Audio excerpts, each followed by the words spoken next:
Next item we are looking at is a mesh grill insert by Hooke. So here it is. Ta-da! So it's a big US flag. I did the black and white version, but they also have a version with a red stripe or a blue stripe if you prefer a little pop of color. So this will give you a very much like personalized look, but also will protect your grill from like bugs or sticks or any kind of like trail hazards inserting itself into your vehicle. Made of steel again.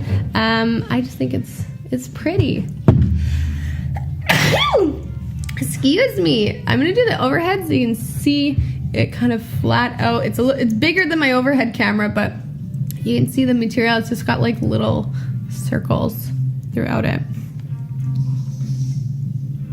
As far as installation goes, no drilling required. It says unsnap the plastic screws above the radiator or grill and slide it down in front.